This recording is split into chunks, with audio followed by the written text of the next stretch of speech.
abari bagukurikiye muri hano igice cya 6 urababwira ngo amagambo ubabwira ni umwuka kandi n'ubugingo. Ni amagambo abeshaho, ni amagambo agabura umwuka warucogoye ugasubizwamo imbaraga.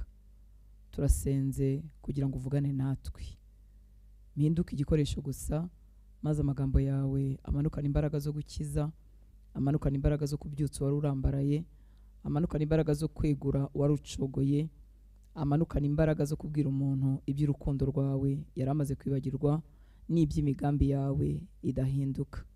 Turasenze kandi mwami w'abami ngo amaso yacu akinguke tukubone, amatwi yacu akinguke tukumve, imitima yacu iguhishurirwe birushijeho.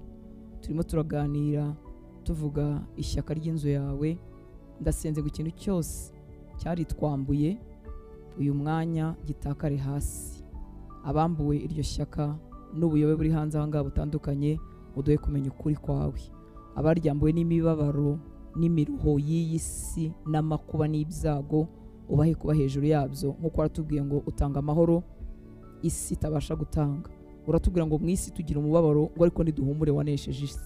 Ndasenze ngo wakambuwe muri iryo shyaka n'iyo miruho umuhe kunesha nk'uko watubwiye, umuhe amahoro utanga. Wakamuwe n'icyaha nicyo cyakuzanye no kugira ngo tubohoke. Ndasenze ku mwana wawe wambuwe ishyaka, akamburwa ijambo mu kanwa ke, akamburwa gusenga yahoranye, akamburwa guhamya yahoranye, akamburwa uburyohe bw'agakiza yahoranye, akabyamburwa n'icyaha. Uyu munsi umuhe kunesha no kukivuga hejuru mu izina rya Yesu. Buri ngo yose umwanzi yari yamubohesheje icikagurikanya guhora ku ngoma, maze utwuzuze ishyaka ryawe. Abaryambuwe n'ubuhemu bwacu, twebwe abitirirwa izina ryawe n'abakora imirimo yawe, twebwe abahawe kuyobora abandi, imirimo yacu n'ubuzima bwacu bugatera abantu gukonjera muri uru rugendo, ndetse bamwe bakavuga ngo niba ari ibyo abantu ntibakizwa, Imana saho ntibaho n'ibipindi. Kubw'imyitwarire yacu turasenze ngo wongere ubegure, maze ubamenyeshe ko ari wowe icyitegererezo kizima. Njyewe nahinyuka ariko wowe ntuhinduka, ndetse ndacogora, ndetse ndananirwa, ndetse ndabyica, nanjye uracyanyubaka ariko wowe ntuhinduka. Ngo warageragejwe mu buryo bwose ariko ntiwigeze ukora icyaha. Bibutse ko icyitegererezo kizima ari wowe, twe tukaba abantu buntu. Icyakora wacamo tugatoza abandi, icyakora watwuzuye tukaba twababwira ngo nibagere ikirenge mu cyacu nk'uko natwe turimo tugera muri Kristo Yesu.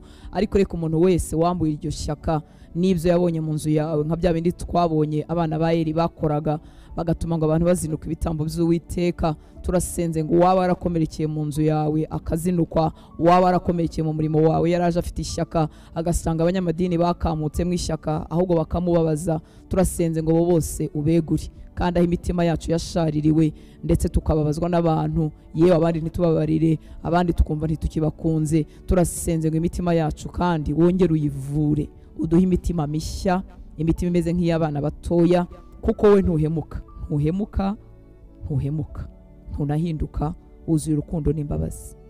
Ijambo ryawe ryarambwiye ngo abakanguriye benshi ku bukiranutsi ni ukuri ngo bazaka nk'inyenyeri, ngo n'abanyabwenge ngo bazarabajyana nk'umucyo w'isanzuri. Twibutse tudacogora. Warongera uratubwira, ubwira bakwicaga n'abakugiraga nabi. Uravuga abigishwa bawe barimo bifuza kurwanira, uravuga ngo ubwami bwawe si ubwino. Twibutse ku bwami bwacu atari ubwino. Twibutse ko nubwo twatunga ibintu byose nta cyagiranwa n'umunezero tubikiwe mu ijuru. Twibutse amaso yacu arebe hakurya y'aho turi, arebe hakurya y'imiruho, arebe hakurya yo gupfusha, arebe hakurya yo kurwaza no kurwara, arebe hakurya yo gukena, yewe arebe no hakurya y'ubukire, kuko hari igihe dukira tukibagirwa. Arebe hakurya yo kugira amazina akomeye. Amaso yacu arebe ibyo tubikiwe mu ijuru, duhe kurungurukanya guhora ku ngoma, maze tubimenyeshwe. Nkuko Paulo yasengeye itorero rya Efeso ngo arabasengeye ngo amaso y'imitima y'abahweze, ngo bamenye ibyo babikiwe, bamenye ibyo biringizwa n'iyabahamagaye. Uduhe kureba aho ngaho, nibwo mugenzi akomera mu rugendo. Ngwino tuvomerere, ubugingo bwacu buvomererwe. Ahari umwuma hagaruka imbaraga. Turaje kurira ku meza yawe, turaje kunywera ku masoko adudubiza, yayandi amara inyota, yandi wabwiye wa mugore ngo yabaruze gusabya amazi, ngo nawe umusabye ukabaha ku masoko amara uburaya, amara urukundo rw'amafaranga, amara ibyaha. atera kunyurwa, amasoko atera kunyurwa, amasoko azana guhaga kandi umuntu ashonje, amasoko azana kunyurwa iby'isi bidahari cyangwa bihari ariko bigatakaza agaciro. Tuvomereye kuri ayo masoko Mwami, udukize idini, udukize kumenyera ibintu bitarimo ubuzima, uduha ubuzima bwawe kuko ntiwaje gutangiza idini, si igipindi, wazanye ubuzima. Tera inyota mu mitima yacu kugira ngo abatarashyikira uwo munezero n'ubwo buryohe bongere bigire imbere kugushaka, kuko we ntubeshya. Waratubwiye ngo abagushakana umutima wabo wose barakubona. Niba tutarakubona ntituragushaka n'umutima wacu wose, duhe kugushaka n'umutima wacu wose. Urongera avuga ngo gusenga k'umukiranutsi kugira umumaro mwinshi iyo asenganye umwete. Duhe gusengana umwete kugira ngo iby'umumaro biri iwawe tubisingire. Ndagushimira rero abakangurira benshi ku bukiranutsi, ndagushimira abasenga, ndagushimira abadufata amaboko, ndagushimira abakora imirimo iyo ari yo yose kugira ngo tubashe kuvuga ubutumwa bwiza waduhaye Nyaguhora ku ngoma.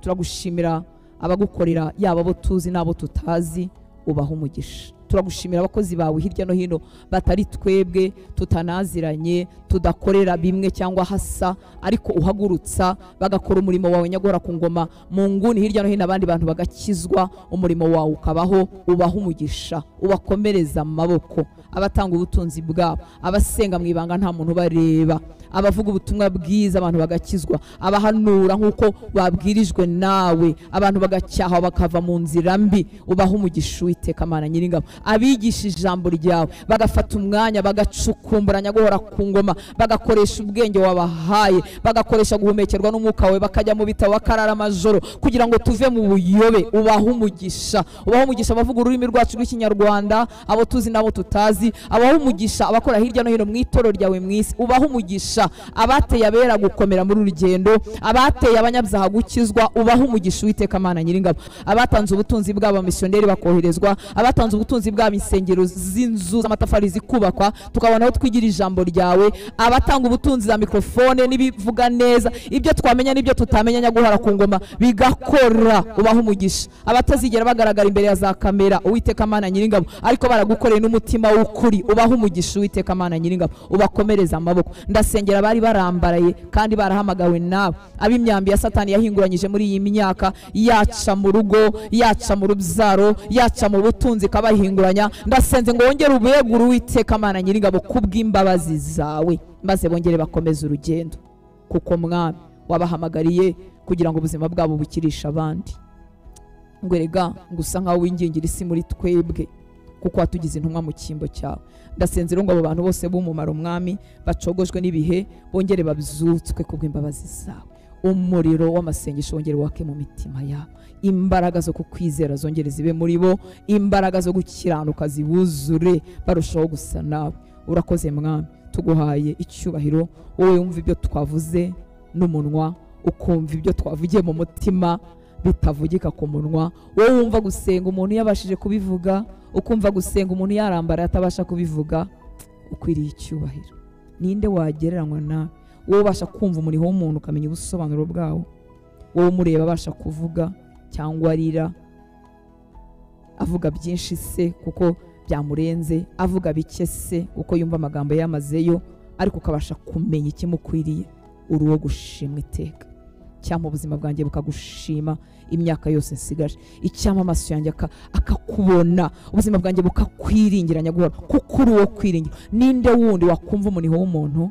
Ninde wundi wabyutse ari wewe? Ninde wundi wakwiterereza abanyantege nkeya uretse wowe? Uravuga ngo abarushye ngo nibagusangura baruhura, ukavuga ngo urumuri rucumba we ntabwo uruzimya, ngo urubingo rusadutse ntabwo uruvuna. Twebwe turashaka abanyembaraga kugendana nabo ngo bihute mu byo tugomba gukora, tugere ku byo twiyemeje, ariko wowe n'abacogoye ntubasubize inyuma. Wagendanye n'intumwa zawe zigenda zihinyuka, ngaho zirapfa imyanya, ngaho ziravuga ngo mukuru ninde, ngaho ziracyagenda n'inkota, ngaho ziracyumva ibintu bitandukanye n'ibyo wazibwiye. Ariko imbabazi zawe Mwami, warebaga icyo uzabakuramo, ukareba icyo uzabakoresha buzuye imbaraga zawe z'umwuka wera, ukabihanga ubana nayo uramwihanganira. Mwami, waduha uwo mutima, waduha ubwo buntu mukunzi mwiza.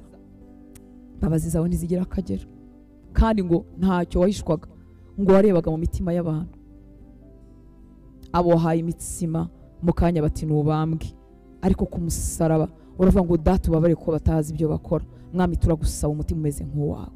Mu myaka dusigaje uduhe umutima umeze nk'uwawe, uduhe gukunda abantu nyaguhora ku ngoma. Nicyo cyakuzanye, ntiwazanywe n'amazu y'ibitangaza, wazanywe n'ubugingo bw'umuntu nubwo yaba umwe. Ndagusaba ngo umpe umutima wo guha agaciro icyo we wahaye agaciro kuruta ibindi. Dore turasiganwa dushaka amafaranga n'ibindi. Ndakwinginze Mwami ngo wibutse twebwe abitorero guha agaciro ubugingo bw'umuntu Mwami, nibwo bwakujyanye ku musaraba. Turinde kujarajara no kujagarara nk'uko isi bishaka, uduhe kumera nk'uko wowe ushaka. Iby'ubwami bwawe bitwuzure. Dore turabicurika, iby'isi bikatwuzura, tukabikunda nk'uko isi bikunda, tukubaha nk'uko isi ari byo yashyize imbere, bitandukanye n'iby'ubwami bwawe. Waravuze ngo ushaka kuba mukuru muri twebwe ngo nawe umugaragu w'abandi, ahinduka ukorera abandi. Duhe umutima w'ubugaragu, umutima uzamura abandi. Ngwino utwubakemo ntawe utugira Mwami.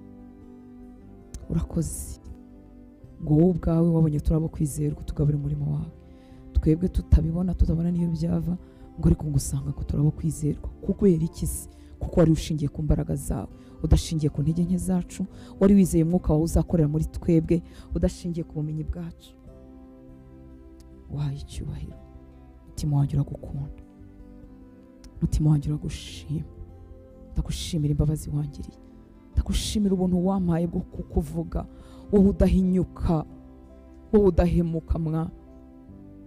Ndagushimira ubwo buntu, uduhe kubikora uko ubishaka, atari nk'uko twabipanze, atari nk'uko isi bishaka. Uduhe kubikora uko wowe ubishaka, utwuzuza ibyo ushaka Mwami. Urakoze, icyubahiro cyose nikikugarukire. Ni ukuri uragikwiriye pe, uragikwiriye. Ninde washimwa se ngo ashimwe by'iteka? Ko twuzuyemo intege nke, ariko wowe ntuhinyuka, ntuhinduka, ntugira igicucu cyo guhinduka. Ntabwo urukundo rwawe rugabanurwa n'intege nke zacu no kwizera guke kwacu. Ariko twebwe abantu turabakunda, iyo badukundiye baduhemukira tukananirwa no kubareba. Duhe umutima umeze nk'uwawe,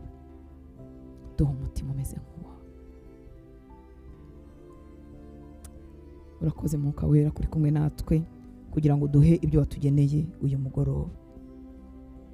Urakoze mwigisha mwiza, wuzuza ibyawe mu mutima wanjye, mu kanwa kanjye, mu bitekerezo byanjye, kugira ngo ibyo ushima kandi byagirira abawe umumaro n'abo watoranyirije ko bibagirira umumaro bibagirira umumaro. Ni mu izina rya Yesu usenze, amen. Haleluya. Yesu ashimwe cyane. Inshuti z'Imana, bera b'Imana, Imana iguhe umugisha. Urakoze kugira ngo ufungure tubane muri ubu buryo twiga ijambo ry'Imana. Imana ibiguhera umugisha. Ntiwafata umwanya wo kuba mu ijambo ry'Imana udafite inyota y'Imana, udafite kwifuza impinduka, udafite kwifuza gusa na Yesu. Nturabigeraho, twese turi mu rugendo. Ariko ndahamya ko utafata umwanya ngo umare isaha, umare atari ibyo ushaka. Ubwo rero duhuje ibyo dushaka, kandi Imana ibiguhera umugisha. Kere kuri intumwa ya Satani nibwo wazanwa cyangwa wakoreshwa n'ikindi, ariko ndahamya ko utafata uyu mwanya n'ukuri udashaka ibyo Yesu ashaka. Rero uko dutinda twumva ibyo ashaka, n'ukuri imbaraga zibidushoboza ijambo rye n'ibyo kurya, ntabwo rye ridusiga iyo turihaye amatwi tukariha umutima. Niyo mpamvu Satani atera abantu kugira ngo bataryumva, kuko abazi neza ko nuryumva riri buzane impinduka mu buzima bwawe. Rero Imana yo mu ijuru ibiguhere umugisha. Tuzagira amasengesho y'impera z'ukwezi nk'uko dusanzwe tuyagira buri mpera z'ukwezi wa mbere wa nyuma. Tuzagira uretse kino kimwe kigiye kuza, ikizakurikiraho tuzaba tuyatangiye ku wa mbere, ku wa kabiri, ku wa gatatu. Ni amasengesho dusenga twiriza ubusa. Tuzajya tubana muri niba ture muri ubu buryo igihe tutarabona uko twongera guterana turi kumwe muri niba ture muri Zoom mu gitondo, ndetse no materaniro nimugoroba saa 12:30 online ariko ubundi igira Ikinyarwanda, ariko ni ibyo ngibyo nuko tuzajya tubana. Rero ntukareke gusenga ngo nukuri mu rugo, ngo watetse, ngo wariye. Nukuri biradukwiriye gusenga ndetse no kwiyiriza. Imana iguhe umugisha. Turakomeje rero kuganira ijambo ry'Imana. Twatangiye kwa gatatu washize ryavugaga ngo ishyaka ry'urugo rwa data. Niryo numva afite ku mutima wanjye, niryo Umwami Imana ashyize ku mutima wanjye.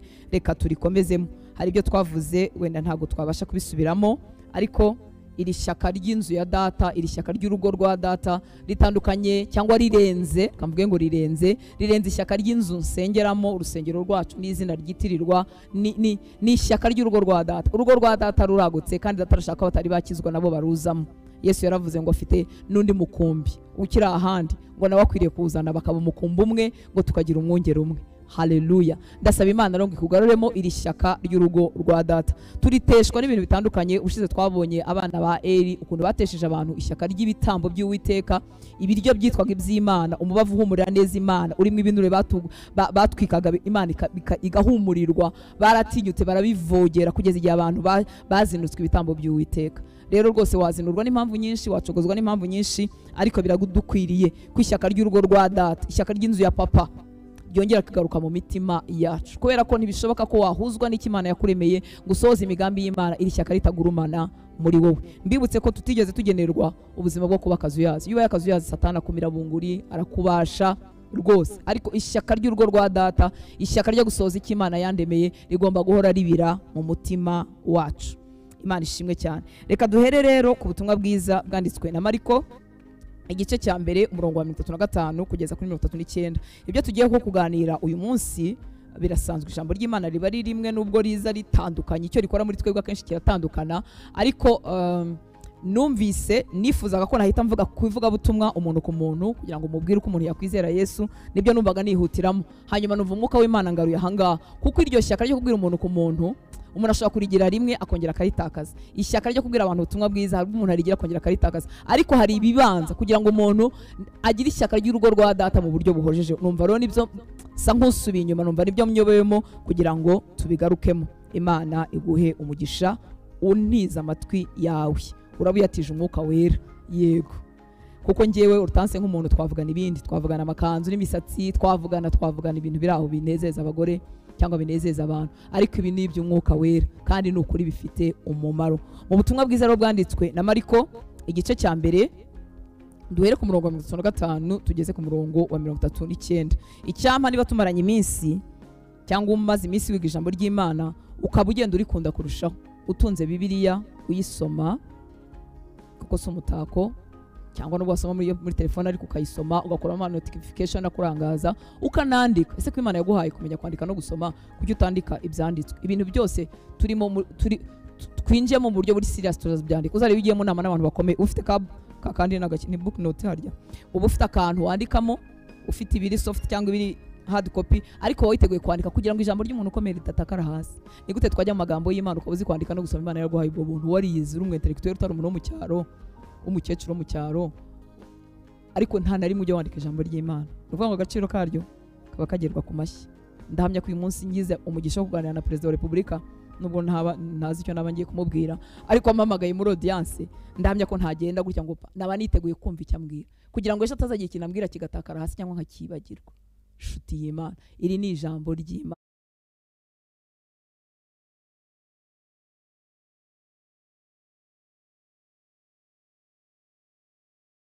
Aravuga ngo nuko mu museke arabyuka. Uwo ni Yesu umwami wacu.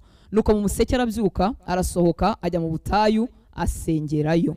Nuko mu museke Yesu arabyuka, arasohoka ajya mu butayu asengerayo. Uyu murongo turaza kugarukamo hanyuma. Ngo Simoni n'abandi bari kumwe nawe baramukurikira, ngo bamubonye baramubwira bati, abantu bose baragushaka. Ibihe biraryoshye, bitangaza byakoretse, imigati yagwiriye, abantu bariye barakuririmba, baravuga ati ni wowe.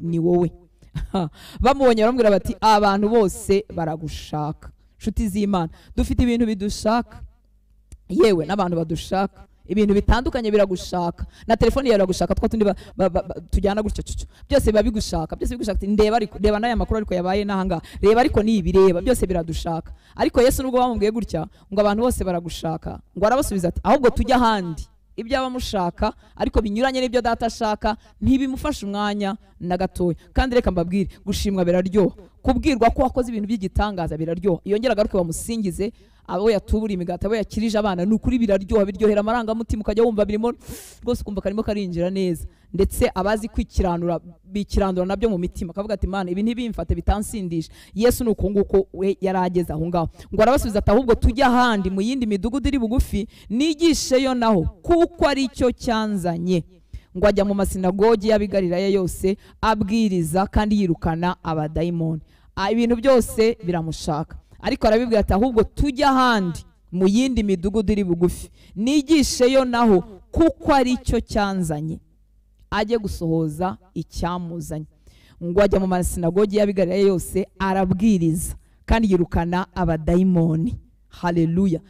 Ijambo ry'Imana ryagiye tubwira mu byakozwe n'intumwa igihe Petero arimo kubwira rwo yari yasuye, arimo ababwira ibya Yesu w'i Nazareti, avuga ngo uwo yagendaga ahantu hose agenda agirira abantu bose neza, ngo akiza abo Satani atwaje igitugu. Ntiwemere igitugu na kimwe cya Satani ko kiguma mu buzima bwawe, Yesu yaje kukivanaho. Ukuri niko yakomeje kuzenguruka mu masinagogi yose, ngo agenda abwiriza avuga ubutumwa bwiza bw'ubwami kandi yirukana abantu Satani atwaje igitugu, akiza abantu babaswe n'imyuka mibi. Niwo murimo wari waramuzanye, nicyo yihutiraga, ibindi byose byamushakaga yagize imbaraga zibitera umugongo. Imana ishimwe cyane. Ahubwo ngo tujye ahandi mu yindi midugudu. Imana ishimwe. Kubera iki ahangaha turi bamaze kumva, reka tujye ahandi tujye kubabwira nabo ubutumwa bwiza bw'ubwami bw'Imana. Nkuko twabivuze ubushize kandi nkomeza kubitindamo, Data arashaka ko urugo rwe rwuzura, arashaka ko abantu bakizwa, kandi abishaka, nenge vuga ngo abishaka n'umutima wose, abishaka n'umwete wose. Nicyo kintu kiri priorite mu bwami bw'Imana, ko abantu bakizwa. Marezoma cyangwa ikibabaje cyangwa unfortunately, kubera ko twebwe amaso yacu areba kubigaragara, gushaka ko abantu bakizwa hari igihe tutabigira priority, tukaba dukijijwe turimo tubyara abana ariko tutarera cyane umwuka wabo, tutita cyane ku by'umwuka ngo bazakizwe, ahubwo turashaka ko bagira nabifatika nk'uko wenda natwe twabigize. Nukuri byoroheye abakristo, ariko kandi birababaje, byoroheye abakristo kugwa muri uwo mutego. Ariko Data arashaka abantu bose bakizwa bakamenya ukuri, niyo priority. Nugira ishyaka ry'urugo rwa Data, icyo kintu nicyo cyambere kizagaruka mu mutima wawe, kwifuza ko abantu bose bakizwa, uwo mwicaranye, uwo mugendana, uwo mubana, wamureba ukababazwa nuko ejo apfuye yarimbuka, ishyaka ry'ubumana rikakuzura. Imana ishimwe cyane. Mu rwandiko Paulo yandikiye Timoteyo igice cya 2 kuva ku murongo wa 1 kugeza ku murongo wa 4, reka tuhasome wongere wibutswe ibyo Data ashaka n'uburyo abishaka kandi cyane, hanyuma nawe wakira izo mbaraga zo gushaka ibyo Data ashaka. Mbega ukuntu twadamaraye, niba ari uko abitwa abakristo twabaye benshi, tukaba dufite abavandimwe muri Kristo, dufite ba mama muri Kristo, dufite ba data muri Kristo, dufite aba sisters muri Kristo, dufite aba brothers muri Kristo, mbese turazengurutswe. Byatumye twibagirwa ko abantu bakeneye gukizwa, tunyurwa n'ibyo. Ni bake tukitangira cyangwa bakitangira kurenga kuri uwo muryango mwiza dufite w'abana b'Imana, ngo tujye gushaka bene wacu batari bakizwa, ngo tubishakane umwete, atari akajambo gacishe, umusengere, umushakane umwete, umukurikirane kugeza igihe azakirizwa. Data tugaruremo iryo shyaka, cyangwa riduhe kuba ataragigeze. Mu rwandiko rwa mbere Paulo yandikiye Timoteyo igice cya 2 umurongo wa 1 kugeza ku murongo wa 4, ngo irya mbere ya byose, ijambo rya mbere ya byose, ndaguhugurira kwingingira abantu bose. Kwinginga no gusenga umuntu atitirije. Ndaguhugura kwingingira abantu bose, no kubasengera, no kubasabira, no kubashimira. Rero Ikinyarwanda yatugavuyemo gatoya, mwihangane mbasomera iki cyongereza cyanjye cyiza. Therefore I exalt first of all that supplications, umva yo moko y'amasengesho, supplications, prayers, intercessions and giving thanks be made for all men. Muri make n'ubwoko mbuze nkuko bivuga, n'ubwoko bw'imisengere ubwo ari bwo bwose, ngo ibyo nibyo byiza byemerwa imbere y'Imana umukiza wacu, ishaka ko abantu bose bakizwa bakamenya ukuri. Umva icyo Data ashaka. Noneho rero ngo ijambo ry'Imana twebwe riradusaba ngo tugire supplications, tugire amasengesho, tugire kwinginga, kandi tubikore turimo dushima Imana ku bwabo bantu. Inshuro nyinshi abatakijwe kandi batubangamiye, gushima Imana ku bwabo bitubana, ahubwo rimwe na rimwe akanwa kacu karabavuma, cyarananiye n'ibindi bitandukanye. Nyamara Imana yo yatubwiye ngo tubingingire, tubanihire, tubasabire Imana, ngo kandi dushima Imana ku bwabo, dushima Imana ko bariho kandi bashobora kuba barindirijwe agakiza. Imana ishimwe cyane. ngo ibyo ni byo byiza byemerwa imbere y'Imana umukiza wacu ishaka ko abantu bose bakizwa bakamenya ukuri. Ibyo data ashaka ni ibingibi. Iyo tuvuze ngo supplications ni strong desire, ni icyifuzo ariko gifite imbaraga muri njyewe, ndimo nsabira umuntu ikintu runaka, avuga ngo Mwami muhishurire Kristo, mumwereke, reka ave muri kiriya kinyoma, reka ave muri buriya bubata, reka ave muri biriya bimubujije kukumenya. Ni amasengesho. Abagize umugisha wo kugira abana, ikintu iyo gikoze ku mwana ubyumvira ahantu nko mu mara. Nta mubyeyi muzima utekereza neza ushobora kuraza umwana w'ubusa kandi inzara ushobora kubura uyu munsi ejo ukarya, ariko ngo yumva ari aho ari amahoro. Ni ukuvuga ngo yifuza kugira umwana we neza, yifuza ko umwana we nta kintu atakora kugira ngo umwana we agire ubuzima bwiza. Ufite umuntu akunda nabyo nuko rero uku kwinginga kumeze gutya ni kugira ngo tugire iyi desire iri strong, icyifuzo gikomeye muri twebwe ko abantu bose bakizwa bakamenya ukuri. Erega nta wundi muntu Imana ifite yabicishamo, ni wowe. Data duha ishyaka, data duha ubuntu, bye kuba amagambo, bye kuba ibintu biri aho bita bidushiramo, ahubwo bitwuzuze, ngo kuko nicyo kintu cya mbere ashaka. Arashaka abantu bose bakizwa bakamenya ukuri. Ku murongo wa 2 hatubwiye nubwo baratubwiye gusabira abantu bose, kwingingira abantu bose. Kwinginga nk'uko tubizi ni ukwinginga kubw'umuntu, kandi icyo kintu umuntu azahabwa niyo utacyungukiramo, niyo nta mugisha wagira. Ubundi umwinginzi ntategereza, ubundi umwinginzi w'ukuri umutima uri mu ibanga, ntabwo babikorera kunguka ikintu icyo ari cyo cyose. ngo uriya muntu nabona kira ngo oya. Ni umutima wa Kristo tuba twatishijwe, twifuza ko abantu batazarimbuka, batabona ibyago, batabona amakuba, boroherwa mu ngorane zabo, tukabingingira batanatuzi cyangwa batari bunabimenye. Uko niko kwinginga. Ni ugusenga ntitirije kugira ngo undi muntu utari ngiye wagirirwe neza. Iyo ndimo ndisengera ntabwo si ukwinginga, nyine ndimo ndisengera. Kwingingira umuntu uzanatabarwa ntanabimenye ko namusengeye, cyangwa gutabarwa ko nta kintu na kimwe ndi bukungukiremo. Imana itugirire ubuntu. Ngo Imana rero yifuza ko abantu bose bakizwa, yifuza ko dusengera abantu bose muri ubwo buryo, tubingingire, tubanihire, tubasabire, dushaka iki ko bakizwa. Ariko ku murongo wa 2 akabaho umwihariko, ngo ariko cyane cyane abami n'abatware bose, ngo kugira ngo duhore mu mahoro, tutabona ibyago, twubaha Imana kandi twitonda. Iyo tudasengeye abatware n'abadutegeka tubona ibyago, kubera ko bafata ibyemezo bibi bikatugeraho ingaruka. Imana ishimwe cyane. Hanyuma haregejeho kari akantu k'igitangaza kwiriye kugutera gusaba Imana ko yagukiriza umutima gusharirirwa cyangwa kubabazwa watewe n'abakubabaza b'abapagani babamo mu bana, ariko bakakubabaza. Kuko yavuze ngo dushima Imana ku bwabo. Umuntu uvuma ntushobora gushima Imana kubwe. Abantu benshi bagiye bakomeretswa n'inabi y'abandi. Ni ukuri inabi y'abandi irakomeretsa, cyane cyane iyo ubabajwe n'uwakagukunze, n'uwakagugire neza, uwo mwashakanye, uwo wabyaye, uwo muvukana, umubyeyi wawe n'ibindi nk'ibyo ngibyo. Imana itugirire ubuntu. Ariko iriya jambo ryatubwiye ngo dushima Imana ku bwabo, Imana ikugaruremo uwo mutima. Iri shyaka rero ry'urugo rwa data turarishobozwa n'iki?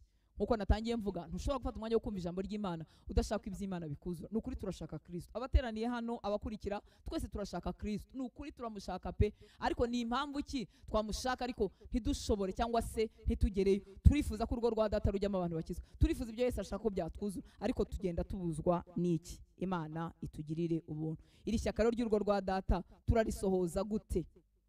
Turarisohoza gute ku buryo bitakomeza kuba icyifuzo ngo kibe imyaka ujye uhora uvuga nzababwiriza, nzabasengera, nzakora umurimo data yangene, nzahuzwa n'umugambi w'Imana, ndifuza kuba icyo Imana yangene. Ndetse n'abantu baba bafite neza iby'Imana yababwiye bagomba gukora, ariko imbaraga zibikora zikabura. Ni iki rero? Turasaba iki? Dusengera iki kugira ngo ibyo bintu bidakomeza kuba ibyifuzo wisheze kandi imyaka igakomeza ikagenda? Imana itugirire ubuntu. Ni bande rero bashobora kuzurwa n'iri shyaka rya data, ry'inzu ya data bakabibasha? N'abantu ako nagize akambere biyemeje gutura mu bushake bw'Imana. Abakristo benshi basengera ubushake bw'Imana, cyane cyane iyo bafite nka decision ikomeye imbere yabo, decision y'urushako, cyemezo cyo gushaka kazi runaka, wabonye utuzi tubiri, wabonye ibihugu bibiri ugomba gutura muri murabaza Imana ngo nzajya hehe. Ariko akenshi twibuka kubaza ubushake bw'Imana ku bintu twebwe bitwungura, kandi cyane cyane dushaka ko tutazabihomberamo. Ukitoza gushaka Imana ikuyobora mu bushake bwayo kubigendanye n'urushako, kugira ngo ejo utibeshya nyine ugashaka umugabo mubi cyangwa umugore mubi. Ni ukuri ibyo bintu ni byiza, ariko ni bigufi. Iyo tuvuze ngo ni abantu biyemeje gutura mu bushake bw'Imana, ntabwo bashakisha ubushake bw'Imana kuri decision runaka, ahubwo ubuzima bwabo bwose bemeranyije n'umutima wabo, baravuga ibyo data ashaka nibyo tuzashaka, ibyo data akunda nibyo tuzakunda, ibyo data yifuza nibyo tuzabamo. Ntidufite imbaraga n'ubushobozi, ariko umwuka w'Imana azabidushoboza. Bafite mwene izo decision, bafite mwene ibyo byemezo mu mitima yabo. Ubwo nibwo bushake bw'Imana, nibwo mvuga bwa buri munsi. Mbyutse ndyamye, nahiriwe ntahiriwe, byaciyemo bitaciyemo, nababaye narize cyangwa nanezerewe, ndi mu birere, ubushake bw'Imana, gutura mu bushake bw'Imana. Ikibabaje rero, abana b'Imana benshi bafite ibyemezo byinshi bigengaho, ubuzima bwabo igice kinini bigengaho, bakagira n'utundi duce tumwe na tumwe bahaye Imana. Rero ntushobora kugira ishyaka ry'inzu ya data ngo urigumemo, kuko umwanzi azakurasa hirya no hino. Ntushobora kugira ishyaka ngo ugume mu ishyaka ry'inzu ya data udatuye hano hantu. Gutura mu bushake bw'Imana. Imana itugire neza. Mu rwandiko rw'Abaheburayo igice cya 10, reka turebe amagambo avuga kuri Yesu. Rwandiko rw'Abaheburayo igice cya 10 umurongo wa 5 kugeza ku murongo wa 9.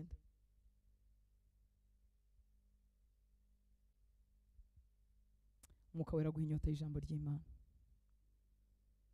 Ariko uzi kuba twarakijijwe, tukagira inyota ya filime, ukaba wayirebano, ukemera ukararukanuye kugira ngo umenye uko yarangiye, kandi ari ibintu byakinwe.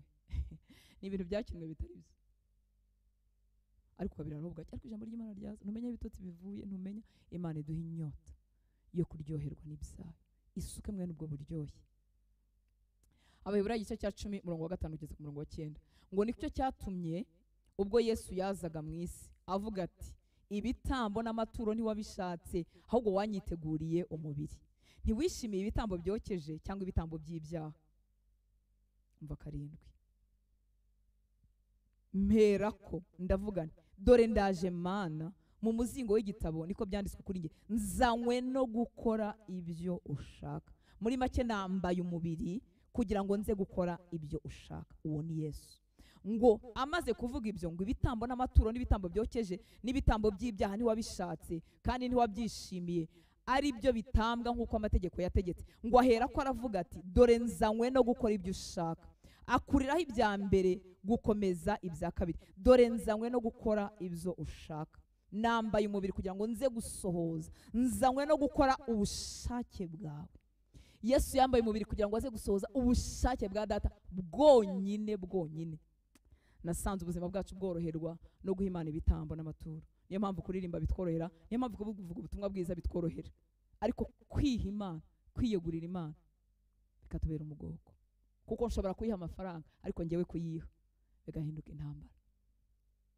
Kuyiha simvuga kujya muri kuva, simvuga kuba umupadiri cyangwa umupasiteri, ahubwo kuyemera ngo itegeke ibyanjye byose, itegeke ubuzima bwanjye bwose, inyobore. Imana itugirire neza. Ibi rero tuvuga ngo gutura mu bushake bw'Imana si ukubaza ubushake bw'Imana mu kintu runaka, ndimo ndavuga kubuturamo. Umuntu utuye mu bushake bw'Imana ntazabura ishyaka ry'inzu ya se, ntazabura ishyaka ryo guhagarara mu mirimo myiza Imana yamuremeye, kubera ibyo Imana ishaka nibyo yitoza kurebaho, nibyo yitoza gushaka.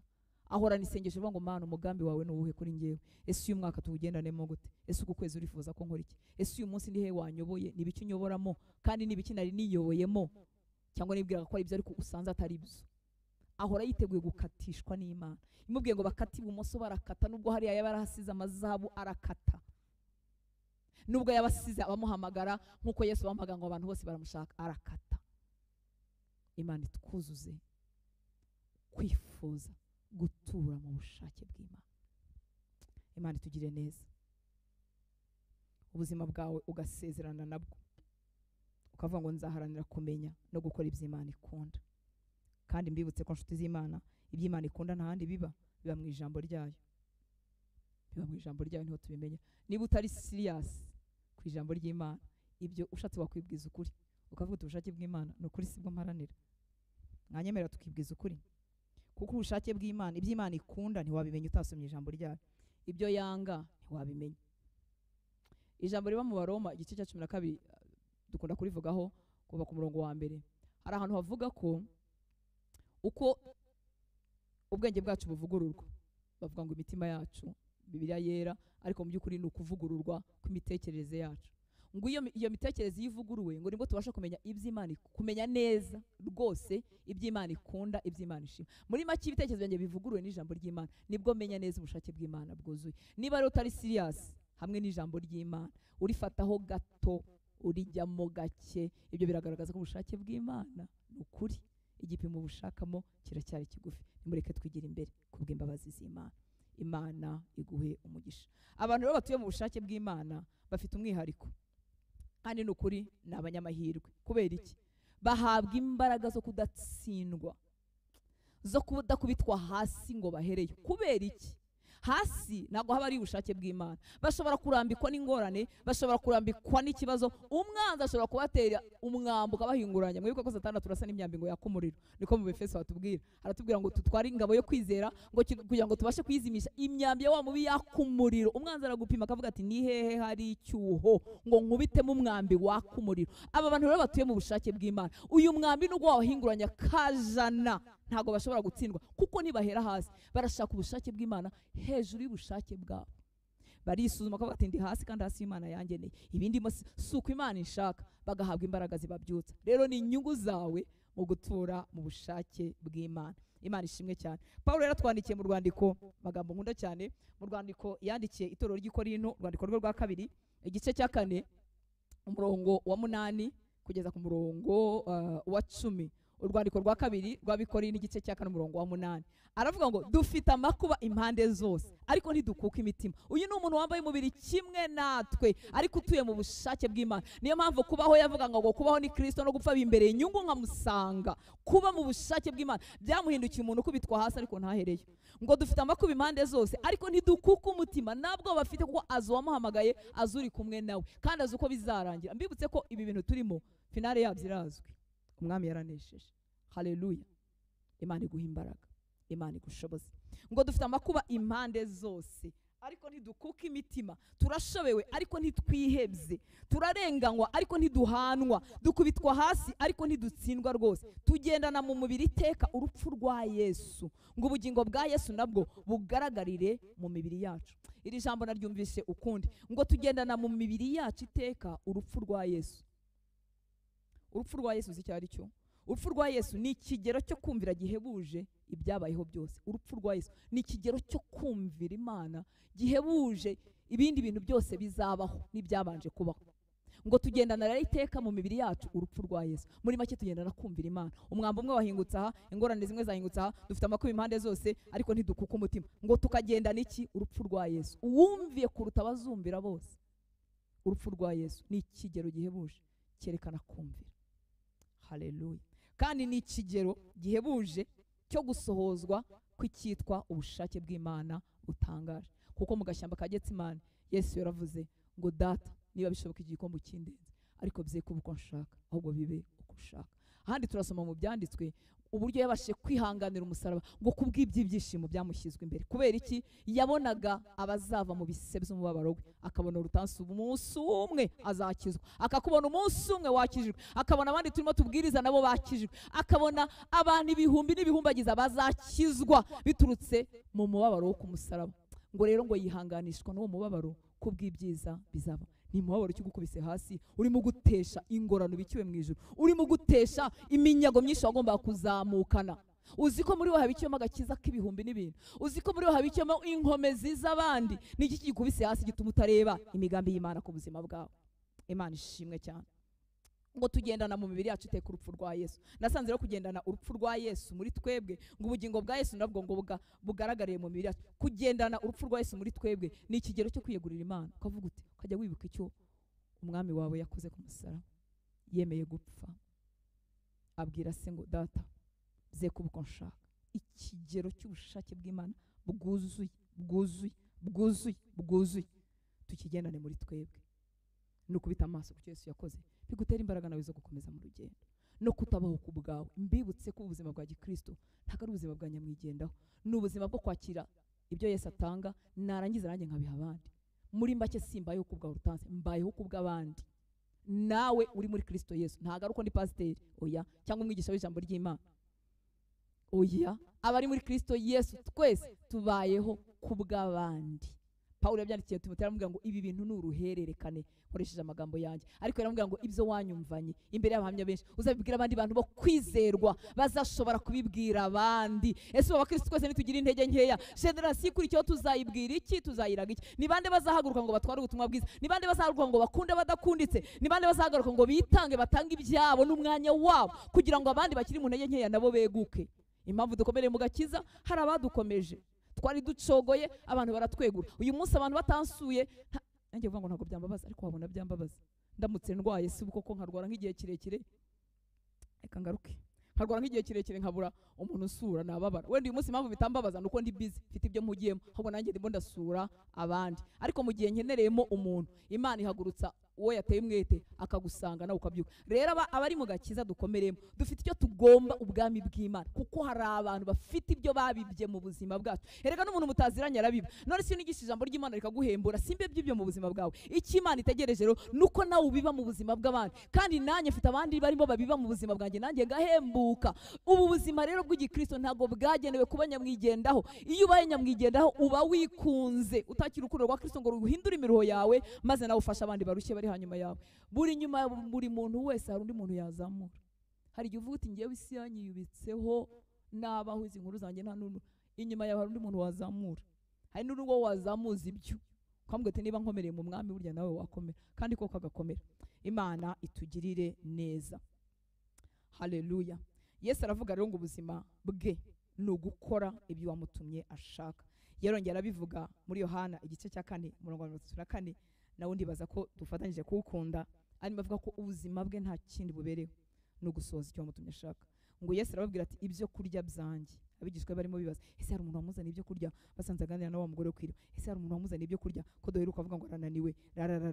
Ngo Yesu aravuga ngo ibyo kurya byanjye ni ugukora ibyo wantumye ashaka no kurangiza umurimo we. Niyo mpamvu mvuga ngo ubuzima bwe, kuko ibyo kurya turabirya kugira ngo tubeho. Ibyo kurya ni ubuzima bwacu, nta nubwo tubirya gusa ngo tubeho, turabirya kugira ngo tunanezererwe. Uzari uri muri ibiryo ukunda, uhumva rwose ibintu bimeze neza. Niyo mpamvu kwiriza bivuna.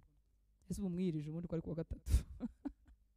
Imana itugirire neza. Ngo Yesu arababwira ati ibyo kurya byanjye ni ugukora ibyo wantumye ashaka no kurangiza umurimo. Ubuzima bwanjye, ubuzima bwawe bukwiriye kuba ubu ni ugukora ibyo wantumye ashaka, kandi simbikire hagati no kurangiza umurimo we. Nzawurangiza ryari? Igihe nzaba navuye muri uyu mubiri. Nyiri muri uyu mubiri ndacyafite ibyo gukora. N'igihe nzaba afite intege nke ntakibasha guhagara, nzaba afite ibyo ngomba gukora nicaye, ari ukugira abantu inama, ari ukubabwira ngo nimwihangane nanjye narihanganye, Imana ingirira neza, n'ibindi bintu byinshi tuba dufite kurangiza urugendo n'igihe tuvuye muri uyu mubiri. Ibyo kurya byanjye ni ugukora ibyo wantumye ashaka. Ubuzima bwanjye ni ugukora ibyo wantumye ashaka no kurangiza umurimo we. Bera b'Imana, nitutagera aha hantu ngo duture mu bushake bw'Imana, ubu bwami muzabukorera icyo wagomba kubukorera. Ntuzitura uwagukunze urukundo. Wibuke rya jambo rivuga ngo yatanze ubugingo bwe ku bwacu. Yohana 1:16, urwandiko rwa mbere rwa Yohana. Yatanze ubugingo bwe ku bwacu, ngo ikidukwiriye nuko natwe twatanga ubugingo bwacu ku bw'abandi. N'urwandiko rwa mbere rwa Yohana igice cya 3, 16. Ngo yatanze ubugingo bwe ku bwacu, ngo ariko natwe ikidukwiriye nuko twatanga ubugingo bwacu ku bw'abandi.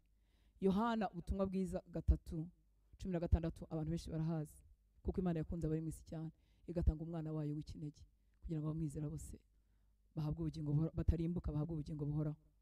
Aho ngaho abantu bose barahazi, ariko dukwiriye kugera hariya hakurya mu rwandiko rwa mbere rwa Yohana, aho tubwira nawe yatanze ubugingo bwe ku bwacu, ngo ikidukwiriye nuko natwe dutanga ubugingo bwacu ku bw'abandi.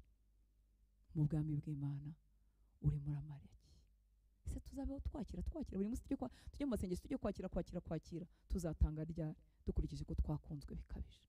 Njyewe nakunzwe bikabije, nagira ubuntu bukabije. Ushaka kubyitiranya n'iby'inyuma ukavuga uti nyine warakunzwe, dore ufite iki n'iki. Ibyo biratandukanye. Nawe warakunzwe bikabije, ni uko wenda utari wabimenya, ariko kugenda uhishurirwa Kristo n'ijambo rye uzamenya ko wakunzwe bikabije, uzamenya ko wagiriwe ubuntu bikabije. Njya nganira nawe nkavuga nti wancikiye Yesu, ubuntu wangiriye bwatumye Satani atamira bunguri. Ubuntu bunzengurutse uyu munsi butuma imigambi ya Satani itamira bunguri. Ubu buntu nabo kwitura iki uretse kububwira abandi, cyangwa nkamenya kubivuga cyane, cyangwa kanyuzuza gusa nawe, hanyuma wabona ukabona we, cyangwa kanyuzuza ibye nkagira umumaro mu misa ntije. None se ko ntarava muri uyu mubiri, hari abatoya bawuvamo icyama imyaka mfite ikabaho gusohoza icyo ashaka, gutura mu bushake bwe. Inshuti z'Imana, ntabwo kuva mu cyaha ari ukuba umunyembaraga, no kwifuza kunezeza Imana. Icyaha kiri hano cyungura, kiryoheye umubiri, gifite n'icyo kiri buguhereze, ukakirekera kwifuza kutababaza uwagukunze akambara ubusa ku musaraba, ukanga kwangana no kwishyura abakwanze, ukabyangira kwanga kubabaza uyu wadukunze urukundo, uyu ukababarira abantu batari bakwiye kubabara, kuko nawe wababariwe byinshi. Erega njye nahemukiye Imana kuruta ubuhemu bwose abantu bazankorera. Njyewe nahemukiye Imana, wowe wahemukiye Imana kuruta ubuhemu bwo n'uwakugambanira ngo upfe. Ubuhemu wagiriye Imana buracyaruta ubwo wakorewe n'abantu. Ni gute rero nta kwibuka imbabazi nagiriwe ngo bintere nanjye kubabarira abambabaza? Erega icyaha kikiri mu isi, abantu ntibazareka kubabaza. Na bose sibo n'imbata za Satani. Ariko kwibuka ko nahemukiye Umuremyi, njyewe nahemukiye ni mu bagambanye Yesu, kuko kugira ngo ajye ku musaraba nanjye ibyaha byanjye byabigizemo uruhare. Hanyuma nkunda atya, ambabarira atya, hanyuma ibyo abantu bankoreye sindeba ngo mbashe kubabarira. Erega ikizaguha kubabarira si imbaraga zawe, ahubwo uzareba kuri Yesu biguha imbaraga, uko tumurebaho dusa nawe, akaduha imbaraga zo kubabarira abantu batari bakwiriye imbabazi. Ukurikije ibyo bagukoreye ntibari bazikwiriye, bari bakwiriye ibihano. Wari ukwiriye kubanga by'iteka, ariko reba ku musaraba, ureba urukundo rutagira akagero wakunzwe. Wibuke ko Yesu yagukunze, waramuhemukiye. Wibuke ko ibyo wakoreye Yesu byari bibi cyane kuruta ibyo wakorewe n'abantu. Iyo umuntu akoresha ubwenge bwo mu mubiri atavuga ngo yango bo bangiriye gutya ngo ngiye Yesu nari naramugize gute. Yesu waramubambishije, watumye ajya ku musaraba. Ni ibyaha byanjye yazize. Yesu duha ubuzima bwawe, ubuzima bwawe butari amagambo, kubw'imbabazi zawe. Twubakemo ibyaha, duha inyota yo kuza aho uri, duha inyota bitubyutse mu mariri, bitubyutse mu bitotsi, tuza aho uri. Tugiye gusoma ahantu harehare, nubwo mbona umwanya wagiye. Byakozwe n'intumwa igice cya 20, wumva aya magambo meza ya Pawulo. Byakozwe n'intumwa igice cya 20 umurongo wa 24 kugeza kuri 38. Nubwo amasaha yagiye ariko nta kibazo. N'umupira ugiye ureba iminota 90, ari n'ingengo birenga 90 bakongeraho iyindi nabwo ukawureba. Nawe ndeba untega amatwi, n'udakunda n'umupira hari ikindi ugiye ureba amasaha menshi, untega amatwi wumva icyo Mwuka avugana nawe. Ibyakozwe n'intumwa igice cya 20 umurongo wa 24 tugeze kuri 38. Kandi nturekeraho kureba, waba urimo birimo biba live, waba uzabireba hanyuma nturekeraho kureba kugira ngo uhabwe imbaraga zo gutura mu bushake bw'Imana. Wibuke ko nawe ubifitemo inyungu. Iteka dushyiramo ako kantu ko kwibutsa ko tubifitemo inyungu kubera ko turi abantu bikunda, ariko ubundi zibaye inyungu z'Imana zaba zinahagije. Byakozwe n'intumwa 24 ngeze kuri 38, ngezeho igice kirangirira. Ndakoresha Bibiliya, ijambo ry'Imana. Abo tubana kenshi n'abakurikira abandi bavuga ubutumwa bakoresha Bibiliya, ijambo ry'Imana, maze kumenya ijambo ry'Imana niki, yanditse mu Kinyarwanda cy'ubu. Nabonye rimwe umuntu yandika aravuga ngo ese kuki nkoresha Bibiliya ijambo ry'Imana ngo Bibiliya yera sinyemera.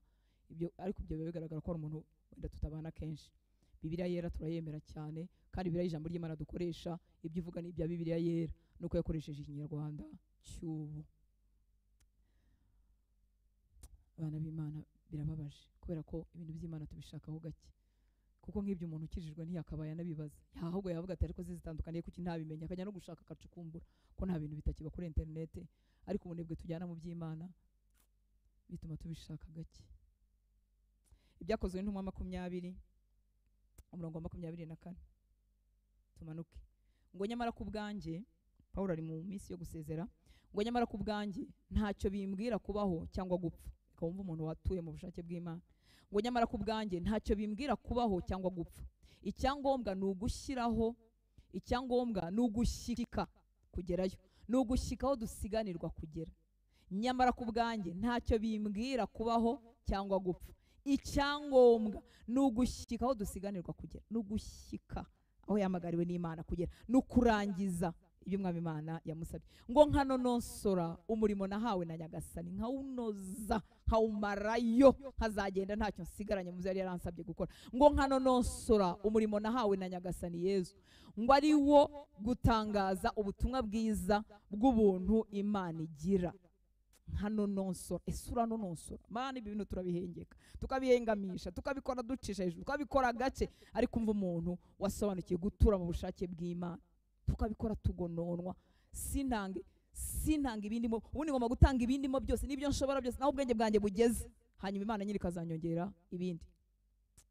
Ngo nkanonosora umurimo nahawe na Nyagasani Yezu, ari wo gutangaza ubutumwa bwiza bw'ubuntu Imana igira. Ngo nagenze muri mwe ntangaza ibyerekeye ubwami bw'Imana, ariko ubu nzi yuko nta n'umwe muri mwe uzongera kuncira iryera, yendaga kujya kwicwa. Ngo nicyo gitumye uyu munsi mbemeza ko ndi umwere, nta maraso y'umuntu uwo ari we wese ambarwaho, kuko ntacyo nabakinze cyerekeye imigambi yose y'Imana, ngo ndeke kukibamenyesha. Mwite ku mibereho yanyu no ku y'umukumbi wose mwaragijwe na Mwuka Muziranenge, muragira itorero ry'Imana yaguze amaraso y'umwana wayo.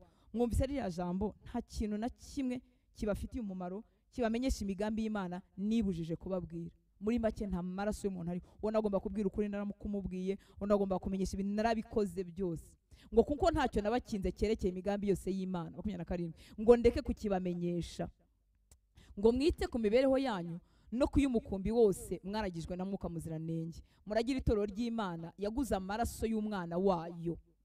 Ngo nzi yuko nimara kugenda impyisi z'ibirura, aba nabigisha babi b'ibinyoma binda zabo, ngo nzi ko nimara kugenda impyisi z'ibirura zizabageramo, ntizibabarira umukumbi w'Imana. Ngo no muri mwe ubwanyu hazaduka abantu bavuga ibifutamye, kugira ngo bayobye abigishwa ba Kristo babigarurire. Murabe maso rero, kandi mwibuke ko namaze imyaka 3 ijoro n'amanywa ndatuza kuburira umuntu wese muri mwe birimo n'amarira. Yarabingingaga. Ariko iyo umutima wohejwe na Satani, umuntu akunda ibinyoma kubirutisha ukuri. Ngo ubu rero mbaragije Nyagasani n'inyigisho zerekeye ubuntu bwe. Mbaragije Nyagasani n'inyigisho zerekeye ubuntu bwe. Niwe ufite ububasha bwo kububaka ubugingo no kubaha ku munani yabikiye abantu bose yagize intore ze. We yaravuze, yakoze icyo yagombaga gukora, ariko ufite ububasha bwo kubaka ubugingo bwabo ni Nyagasani. Ngo ubu rero mbaragije Nyagasani n'inyigisho zerekeye ubuntu bwe. Niwe ufite ububasha bwo kububaka ubugingo no kubaha ku munani yabikiye abantu bose yagize intore ze. Ibi nabyo kandi biraturuhura twebwe abavuga butumwa. Umenya ko kuvuga ari ukwawe, ariko guhembura no gukiza ubugingo bw'umuntu ari iby'Imana, bigatuma ukorera mu kiruhuko, ukora ibyo usabwa gukora, hanyuma ibindi Imana ikabikorera. Ngo nta kintu cy'umuntu wese nigeze ndarikira, cyaba ifeza cyangwa izahabu cyangwa umwambaro. Ngo namwe ubwanyu muzi ko ari aya maboko nakoresheje kugira ngo nimare ubukene, ngo mbumare nabo twari kumwe. Ngo mu byo nakoze byose naberetse ko tugomba gushishikara. Mu byo nakoze byose naberetse ko tugomba gushishikara dutyo, mbese bagakorana umwete, ngo kugira ngo tugoboke abatishoboye, twibuke ibyo Nyagasani Yezu yavuze ati gutanga kuzana ihirwe kuruta guhabwa. Pawulo amaze kuvuga atyo, we nabo bari kumwe bose barapfukama arasenga, bose baraturika bararira, bamugwa mu ijosi baramusoma. Icyabashenguraga cyane nuko yababwiye ko batazongera kumuca iryera, nuko baramuherekeza bamugeza ku bwato. Nananiwe guhina ano magambo ngo abe magufi, ko numvaga yose ari meza kandi yagira icyo atugaruramo, ariko mu by'ukuri aho navugaga cyane ni hariya ngo nyamara ku bwanjye ntacyo bimbwira kubaho cyangwa gupfa. Wa murongo twahereyeho 24. Ntacyo bimbwira kubaho cyangwa gupfa, ngo icyangombwa no gushaka no gushyika aho dusiganirwa. Nabaho napfa, naba ndi kajurite, naba meze gute, ntacyo bimbwira cyane, cyangwa no gushyika. Ufite ibintu Imana yanditse ku buzima bwawe utarabaho n'umunsi n'umwe. Ufite imirimo myiza wari warateguriwe muri Kristo Yesu kugira ngo nuzamo uyigenderemo. Nyigeze hehe nyigenderamo, uyigeze hehe mbese ubundi uyimenya. Uzayimenya no gute se utaba mu ijambo ry'Imana, tutitanze ngo dusenge umwami Imana yitumenyeshe. Mbibutse ko ibyiza byose atari ibyo gukora, kuko hari ibyiza byagenewe wowe, hari ibyiza byangeneye ngewe, ariko hari imirimo yanditswe bivuga ngo Hortense nagera muri Kristo Yesu, dore ngiyi imirimo yari yateguriwe kera muri Kristo Yesu kugira ngo ayigendere. Kwegera Imana niko kwemenyesha iyo mirimo, kandi kuba muri iyo mirimo niko kuzana kunyurwa, kuko wageze aho Data yari yaraguteganyirije. Aho undi umuntu araruha, akaruhira hariya, akaruhira aho bamujyanye, akaruhira hariya, agasaza atamenye icyo Imana yari yaramugeneye. Imana itugirire ubuntu. Ngana ku musozi rero nshuti y'Imana, ni wowe Imana ifite, ni wowe ifite. Ngo urugo rwayo rwuzure abahungu n'abakobwa, ni wowe Imana ifite. Imana ntiri bwigendagendere mu isi, iratuma abana bayo bayumvira, iratuma abana bayo bayemerera, iratuma abahungu n'abakobwa yabyaye ibuzuza ibyayo, hanyuma nabo bayigendere, babimenyesha abandi bataraza mu rugo rwa data. Ishyaka rero ry'inzu ya data ritangirira mu gutura mu buzima bavuga ngo ubushake bwawe data.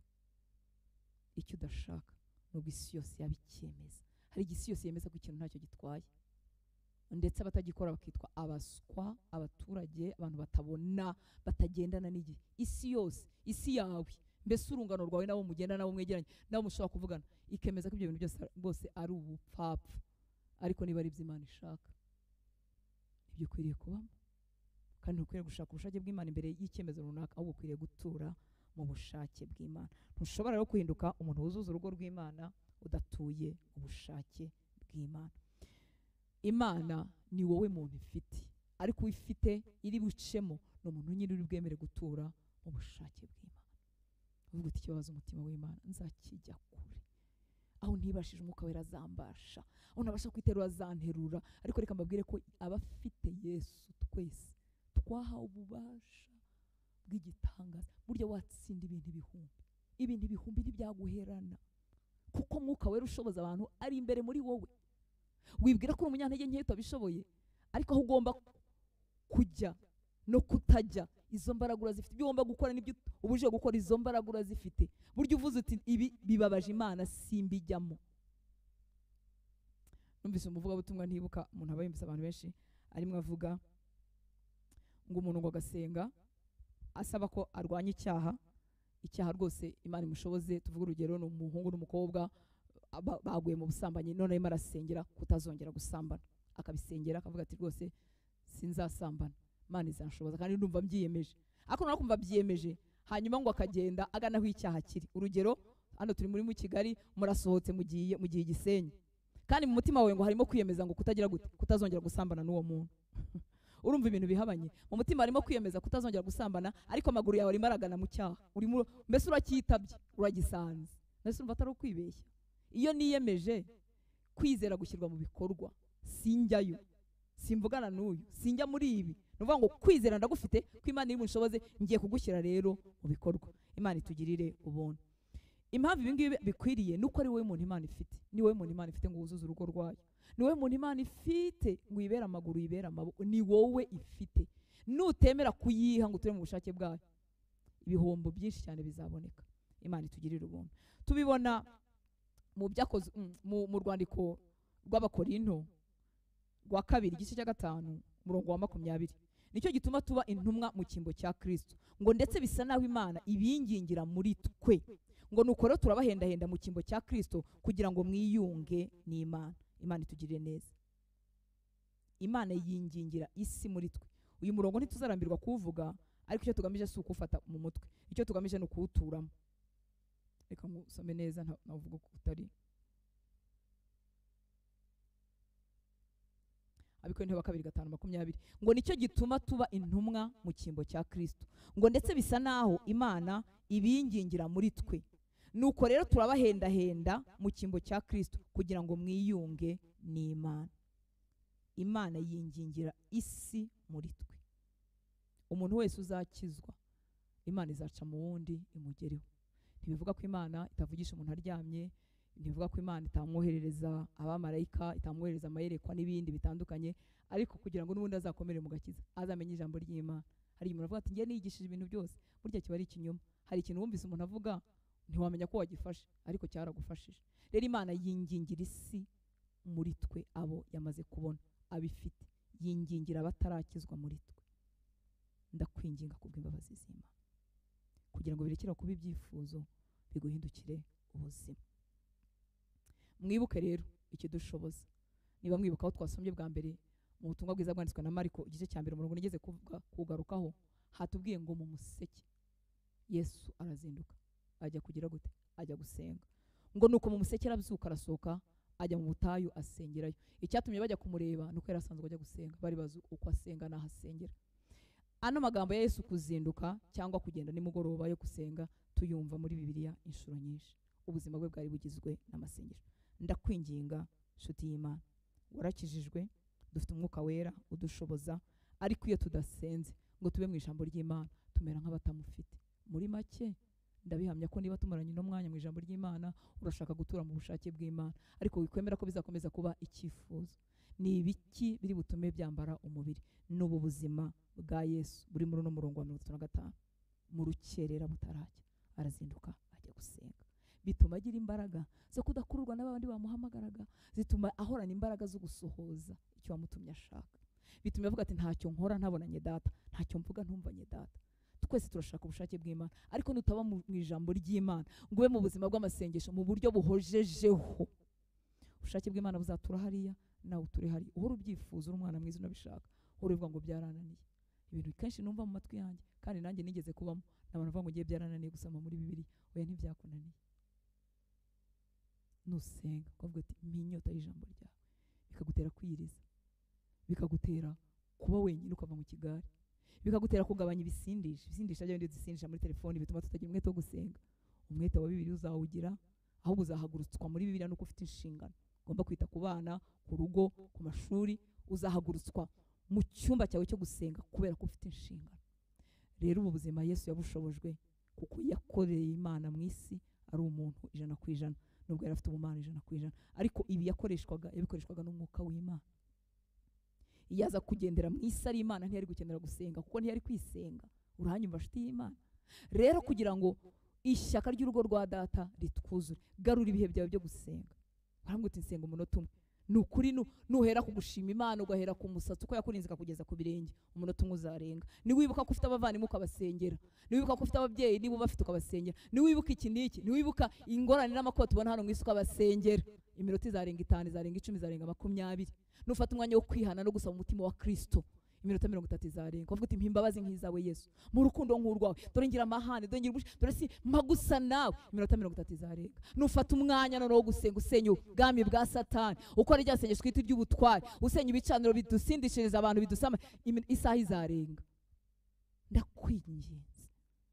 Ndakwinginze kubw'imbabazi z'Imana, ngo yazindutse mu rukerera butari bwacye, yaraye mu murimo nk'abandi, yararushye nk'abandi. Umubiri wari urushye kuko twamubonye mu bwato aryamye ngo asinzirire ananiwe, twamubonye ashonje muri ya minsi 40 yo kwiriza, ngo arangije gusenga ngo arasonza, nuvuga ngo yari yambaye umubiri. Twamubonye mu gashamba ka Getsimane arimo abwira ba Petero, avuga ati mwana niwe gusengana nanjye byibuza n'isaha imwe, ngo arimo abiri ibyuya bimeze nk'amaraso kubw'umubabaro no guterwa umugongo gatoya na se kubw'ibyaha byacu kugira ngo bibarweho natwe tuzabarweho gukiranuka. Ndabinginze bera b'Imana, ibi ndabibabwira nanjye nibwira. Iyo umuntu asenze agira imbaraga hejuru y'ibyamuryamishije. Muze mubyuke dusenge, gira umwanya. Wigwa mu mutwe ko uvuga ngo ngewe ngenda senga, ngo n'imodoka amasenga, ngo ndimo guhinga ngo amasenga, ngo iyo ntetse mbasenga. Yego ni byiza, ariko ntibihagije. Gira umwanya. Ese ko ufite ibintu biri serious uva mu bantu ukajya kubikora? Umwana wawe n'Imana uri serious kuruta ibintu byose. Fata umwanya uve mu bantu. Niba ufite inshingano nyinshi, nyine byuka mu gitondo, telefoni zitaratangira, kandi wisenga na telefoni yishyire ku ruhande kugiye kuvugana n'ukomeye kuruta amatelefoni yose yaguhamagara. Twaranyazwe. Hari igihe umuntu nka message nkumva naseka, nubwo nanjye bijya bimbaho. Nanjye nuko ntabyandikira umuntu, ariko impamvu ntanamuseka nako nanamuseka gake nuko nanjye byambaho. Umuntu asenga areba no kuri telefoni, umuntu ahubwo ati ndimo nsenga ariko ati ndaje. Ese niba wasengaga message yanjye uyibonye ute? Twaranyazwe. Turaza kubura imbaraga zo gutura mu bushake bw'Imana kuko tudafite umwanya wo kubana n'Imana. Garuka mu ijambo ry'Imana. Simvuga ibya rimwe na rimwe. Ibya rimwe na rimwe nta muntu bitunga ntibumuha imbaraga. Nyine uzagira imbaraga nawe za rimwe na rimwe. Ariko nuba mu ijambo ry'Imana uhojejeho, ukagira ubuzima busenga uhojejeho, ataruko imyambi yakaze, ataruko ingorane zabyutse, ukavuga ngo ndashaka kubona mu maso hawe Mwami, ndashaka ubuzima bwa Bibiliya bumpindukira ubuzima, kuki ibyo nsoma ntabibayemo. Ejo natsinzwe n'ijambo ry'Imana. Yaravuze ngo tumushakana umwete tuzamubona. Niba tutaramubona ufite ikinyoma ninde? Ni Imana ibeshya. No kuvuga ko ari njye utaramushakana umwete. Kandi iyo tuvuga ngo kumubona suko azaza gukora ibintu nk'uko ubishaka. Oya. Ashobora gukora ibyo washakaga. Ashobora gukora ibyo we yagennye, ariko ibyo yagennye ntibizakwica. No. Uzaba ufite ubuntu bw'Imana n'uburyohe n'umunezero w'agakiza. Nusenga ubushake bw'Imana buzasohozwa. nusenga uzanesha imigambi ya Satani. Imyambi ye ntizagufata. Imyambi ya Satani ihinguranyije abantu, iradukubita hirya no hino, iratugosora, kuko imbaraga z'amasengesho ari nkeya. Ariko imbaraga z'amasengesho no kumenya uwo dusenga kandi bamumenyera muri Bibiliya nizigwirira muri wo, imyambi imwe izaca indi ica. Ahubwo abarozi baza ati sura muntu nawe n'umurozi, ese bigenda bite? Se kuki bitamubasha? Yesu ari kumwe natwe. Yabwiye abigishwa ngo icyabakiza nuko ntagenda. Reka nsenge dusoza. Nguko ningenda nzabuhereza undi mufasha umeze nkanjye. Umeze nkanjye. Dufite umwuka wera muri twebwe ngo azatwigisha byose. Ibyo Yesu yari yababwiye ntibabyumve, umwuka wera yaraje arabibigisha. Bahinduka abagabo bo guhamya, barinze bagera mu rupfu batarabivamo. Ariko amasengesho abuze, ijambo ry'Imana rikaba, tubaho nk'abatamufite kuko ijwi rye ntituba tukiryumva. Kubera iki? Urusaku rw'ibihinda by'isi rutubana rwinshi, ijwi ry'umwuka wera ntituryumva. Kajya ugira ngo ntavuga, aravuga ahubwo ni nka koko undi muntu yavuga, ijwi rivugira mu rusaku rwinshi ntukajya wumva cyane. Umwuka wera aravuga, umwuka wera ari kumwe natwe. Ariko urusaku rw'imiruho, urusaku rw'ibyiza uharanira, urusaku rw'ibyo wibaza ngo ejo bizagenda, urusaku rw'ibyo wibaza mu rugo rwawe, urusaku rutumye utakibasha kumara n'isaha. Wibuke ku isaha imwe ariyo yaboneka. Imana iduha ubuntu, iduha ubuntu tube consistent, iduha ubuntu tugaruke mu ijambo ry'Imana, tumenye uwadukunda, imyuka yacu igahurira. Tubyuke tuve mu bitotsi. Ibitotsi biraryoha iyo umuntu afite amagara meza, ibyo kurya biraryoha iyo umuntu atarwaye. Ariko tubyigomwe, dushake mu maso y'Imana kugira ngo duture mu bushake bw'Imana. Ishyaka ry'urugo rwa data ritugaruke. Atari ibyo kizaba icyifuzo cya 2025. 2026 dusanga gifite bya byifuzo byo kunesha icyaha. Imana ibanesha icyaha. Ega Satani nubwo wakijijwe asanga ko yifuza ko hano umutima wicira urubanza, yifuza ko utakaza ubushizi bw'Imana, kuko umunyabyaha ntagira ubushizi bw'Imana. Iyo umuntu atuye mu byaha niko kwita umunyabyaha kandi wenda warakijijwe. Ariko iyo umuntu atuye mu byaha kiramunyunyuza. Yajya gusenga avuga ati Imana iranyumva, yagira ibyago n'amakuba akavuga ngo nuko nakoze iki n'iki. Ariko umushizi ubako umukiranutsi biravuga ngo ashira amanga nk'intare.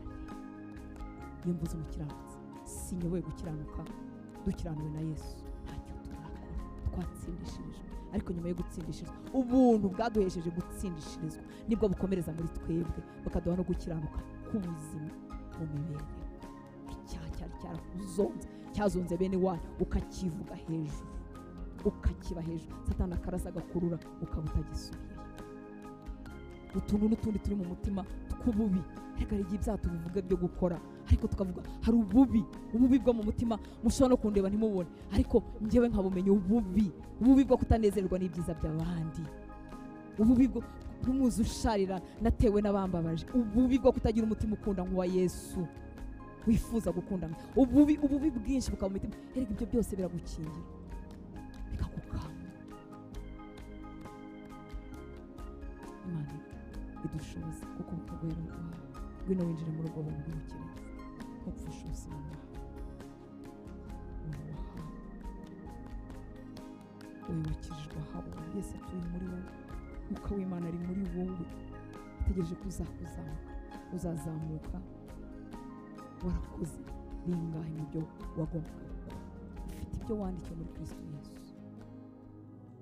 Bamwe imyaka iratujyanye, abandi twatangiye dukererewe, ariko aho Imana ibera nziza, aho uziye nyine nyaruka, siganwa nka Pawulo, ibagirwa ibiri inyuma, ibagirwa ibigukama. Ese abantu nibakorera Imana ariko ibyo basabye byose baciyemo hazakora nde? Ese abantu nibakomeza abandi kuko Imana nabo yabanje kubatabara no kuhanagura amarira, ni bande bazakomeza abandi? Ko twese dufite ibibazo muri iyi si, ariko ubuntu bw'Imana butubesha hejuru yabyo. Reka dusenge bera, ndasaba umwuka wera ngo akoreshe aya magambo, twongere tugaruke ishyaka ry'inzu ya data, kandi wongere umenye ukuri ko utarigira umwaka 1, 2, 3, 5, 10, 20, 30 iyo usigaje utarafite cya cyemezo mu mutima wo gutura mu bushake bwawe, ukigenga ku byemezo byawe. Waraguzwe. Iyo bivuga ngo twacungujwe amaraso y'igiciro kinini, gucungurwa se ni hashete. Waraguzwe, wari waraguriwe kuba imbata y'ibyaha, uragururwa muri make. Yesu arakugura, ubuwe ntukiri uwawe ngo wigenge. Ni gute wiyimura ahantu hamwe ukijyana ahandi mu byaha no mu manyanga? Ubizi neza ko waguzwe.